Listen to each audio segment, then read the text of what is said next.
Choco pa.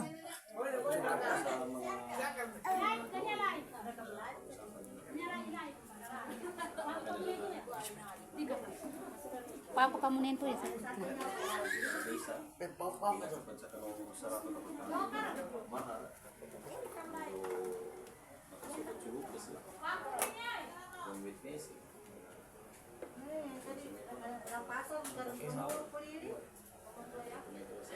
Wala sila siya.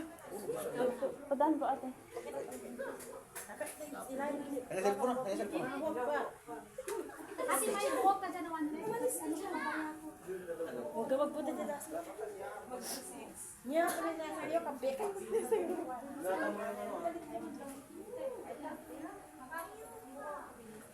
Brother, tayo ka. Escape ko po. Di ka na mali sa ulo. Ano ang sisipin mo? Ay, ka.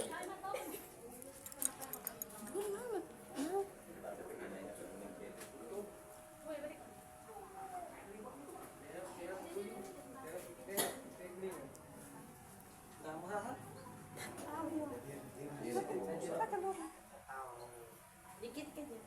Kaya sa kapag kawin, ka na sisitay ang waang sukul, musala, ulunan. Bali, sister, ikakasal na natin, ano? Sister!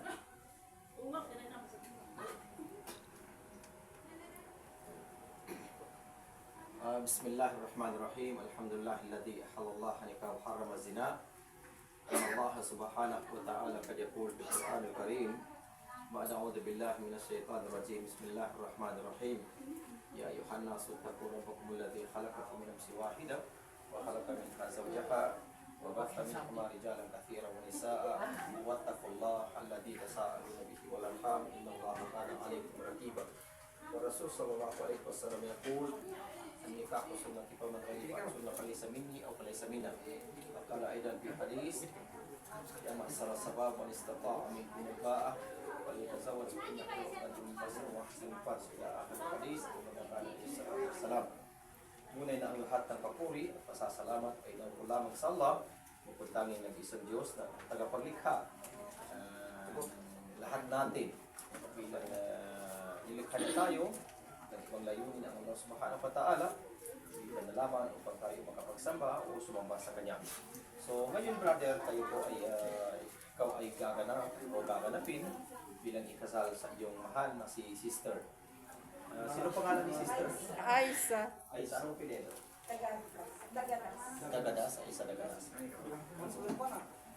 Alhamdulillah at lahat ng mga kondisyon o di kaya ay surutong nikah dito na po. Marahil hindi magiging gusto ang isang kasal ng babae na hindi magagampanan ang anumang sumusunod na kondisyon. Kabilang sa kondisyon na nasa lahat arida azawjel. Kung nagkapagustuhan ang ikakasal si babae at si lalaki. Pangalawa, magbibigay pahintulot ang dalawang magulang, alwali. Kaya pagdating ko kanina, tinanong ko si sister bilang isang ina ni sister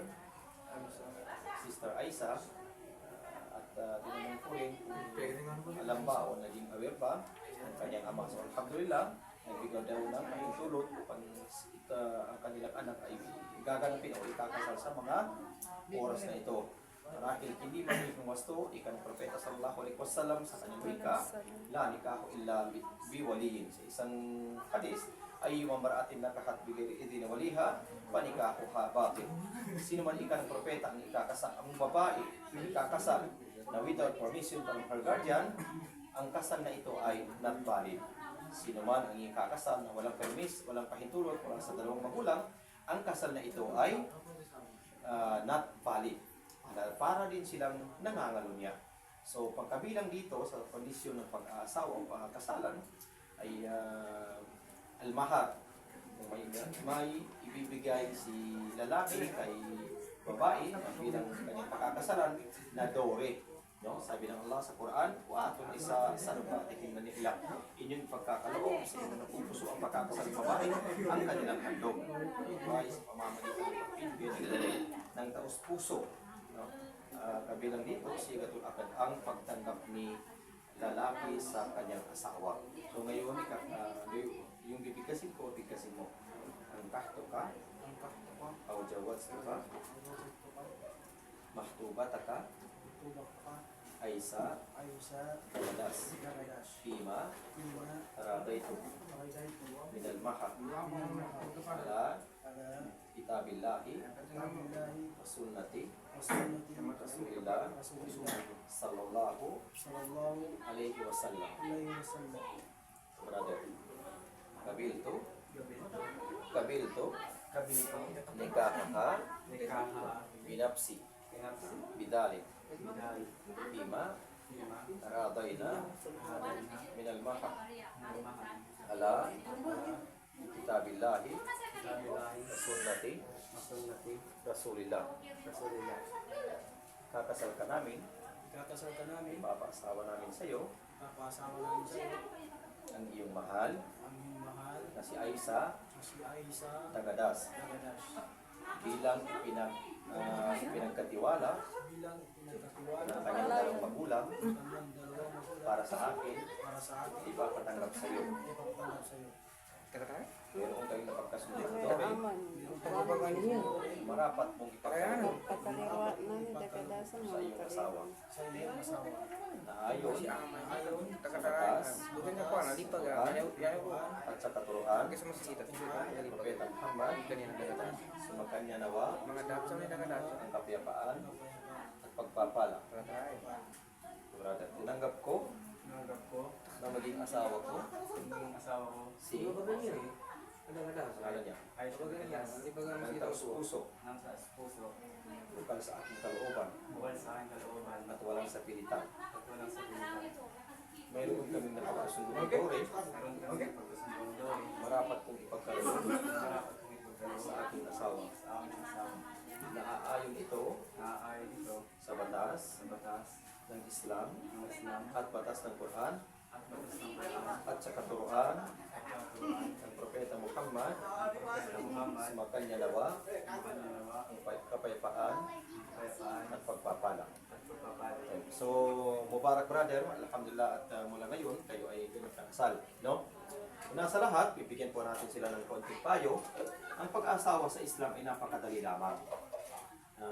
Hindi inaabot ng 10 minuto o 20 minuto, matatapos ang kasalan. Subalit, marapat sa isang lalaki na kanyang gampanan ang kanilang kasal o pangalagahan ang kanilang mga asawa. Sapagkat ang ating mga asawang babae ay napakalaking biyaya ito na ipinagkaloob ng Allah para sa atin. At ang mga biyayang ito ay tatanungin na tayo ng Allah at pananagutan natin sa kabilang buhay. Sinabi sa talata ng Allah sa Quran, "Sumalatusaruna yawma idin anin naim." Pagkaraan, aming itatanong sa kanila ang mga biyayang pinagkaloob namin sa kanila.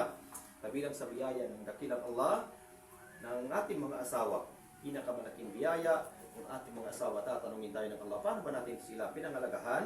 Paano ba natin naibigay sa kanila ang kanilang mga karapatan? Ano nga ba ang karapatan ng babae sa atin ng mga asawang lalaki? Una sa lahat, yung Dore, karapatan nila yan. La nikaho illa bimaharin, hindi maging gusto ang kanilang kasal ng walang maibigay na Dore si lalaki. Pangalawa, kanilang karapatan ang sustento. Ang nafaka, sustento. Ito ay sa pamamagitan ng pagkain, pagbili ng kanyang mga kagamitan, lahat ng kanyang pangangailangan, kabilang din dito, at kabilang din dito ay asakan, tirahan ng ating mga asawang babae. Sustento, marapat sa atin na ipagkakaloob natin, ibigay natin sa kanila ang kanilang mga karapatan sa pamamagitan ng sustento, pagkain.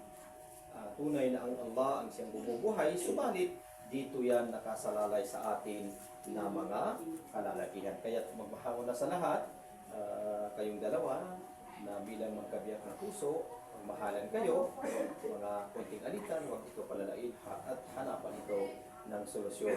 Mamuhay kayo ng marangal, mamuhay kayo ng halal, at huwag kaligtaan, huwag kalimutan ang karapatan ng Allah. Ito ay sa pamamagitan ng pagsasagawa ng ibadah o pagsamba sa dakilang Allah. Huwag kalimutan ito. Lalo na tayong mga nagsasangalang Muslim. Dapat sa isang tao na nagsasangalang Muslim na kanilang gampanan, yung mga ipinag-utos ng Allah mula sa Quran, ipinag-utos ng Propeta sallallahu alaihi wasallam mula sa kanyang sunna ng Propeta sallallahu alaihi wasallam. Muli, tayo ay maghiling sa kadakilaan ng Allah. Wa qala rabbukum ud'uni astajib lakum. Amin ya rabbal alamin. Allahumma barik Sophia. lakuma wa jama bainakuma fil khair. Allahumma barik lakuma wa jama bainakuma fil khair. Allahumma arzuqhuma waladan salihah warzuqhuma amalan katsira yawbikahuma fi sabilika ya rabbal alamin. Allahumma ihdihim ila siratikal mustaqim. صراط الذين أنعمت عليهم غير المغضوب عليهم. اللهم ربنا آتنا في الدنيا حسنة وفي الآخرة حسنة وقنا عذاب النار. سبحان ربك رب العزة عما يصفون وسلام على المرسلين والحمد لله رب العالمين.